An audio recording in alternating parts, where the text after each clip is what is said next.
وکشت لکه زیتون دروی باغچه خوشیم ببه آفرینا بچوک لکوچبری دورج عفرین مازنده به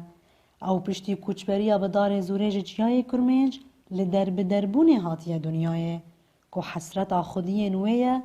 قیزک وان لعفرین چاون خواه کربا لما ناوی وی کرنه آفرین يعني عفرين خوستي ماجي حاز ذكر يعني منوي كاتشخول ليكر عفرين ما دخو ساوجيل وداري بو مثلا مولي مادا دا نوف جيرونو دا مثلا هاوجيش خور بليستو بديو مثلا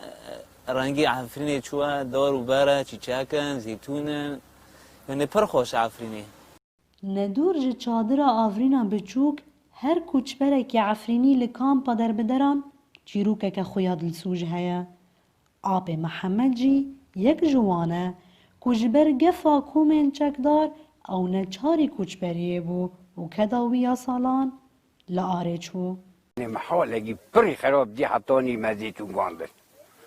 والله وکه 500 داری زیتونه و نه دارک بگاوه ایگت گنده مانه خبرش مرتی آشینا گماه او قد کرده دکنه ایزنگ و راد کنه ادلبه درد فروشن نه تشتگ حتانی نه قاپی مالا نه تشتگ بس بگاوه سخفی مانه بیرانین انچیای کرمنج ده دل و مجی کوچبران دا زندینه دایی که حوریه بچه کرنا شبکه که اوزر که روژنبره تینه بیراخوا که به هزراوه برکت دخماله لی او ایرو ده بن چادره کی دامانه گندو والدی مرا مولی دنیا گیده که گنده مرای والده مرا لی مازن بیه مرا لی عیشیه نول بداره دوغه هم خود کن هم چعبه خوددن هم دو هم بتانه دمینن هم گل خوددن جورن الجمعاتو هم روی دنن هم دبین ملوخ هم خیاله مهارن قانور افسی سالن کوچبرن عفرینی دور جوار کالو پیران در بدرن دناوا شرط و مرجن زحمت ده لپناگاه شهباد مینن و چاوه وان لوگراولیته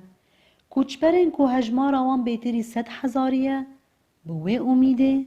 روژن غریبیه دجمیرن نوروز را شدنگ امریکا جپناگاه شهبا